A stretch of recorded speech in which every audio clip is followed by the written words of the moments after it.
High, আমি তিতলি চলে এসেছি এটা মিনি ব্লগ নিয়ে। তো সকাল সকাল ঘুম থেকে উঠে যদি দেখি এরকম একটা ওয়েদার, তোমরা কি করবে? আর আমি তো ওয়েদারটাকে খুব এনজয় করছিলাম ব্যালকনিতে দাঁড়িয়ে দাঁড়িয়ে। আমার বেশ সুন্দর লাগছিলো। আমার গরমের থেকে এই ওয়েদারটা বেশ সুন্দর লাগে, কিন্তু আমার বেশি শীত ভালো লাগে না, যেহেতু আমার শরীরটা খারাপ করে, তাই জন্য। তারপরে ঘুম থেকে উঠে একটু খেয়ে নিয়েছিলাম চা। তারপরে মনে হলো না, চা খেয়ে ভালো লাগছে না, একটু গরম গরম ম্যাগি খাই।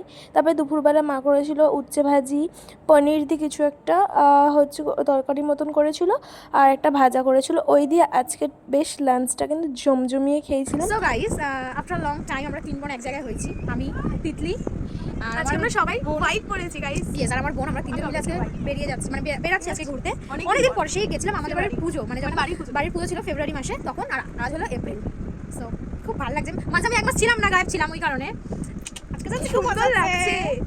জাস্ট শুধু জামাটাই পরেছি, কিছু করিনি, যেহেতু অনেকদিন পর দেখা হলো, অনেকদিন পর যাচ্ছি বেরিয়ে, দেখি কি হয় না হয়। যদি দেখার মতো কিছু অবশ্যই দেখাবো, রাইট?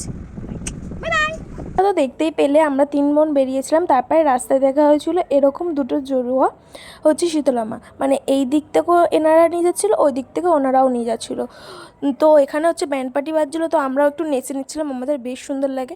তারপরে রাত্রিবেলা আলু ভাজি আর হচ্ছে রুটি দিয়ে আজকে ডিনারটা সেরে নিয়েছি।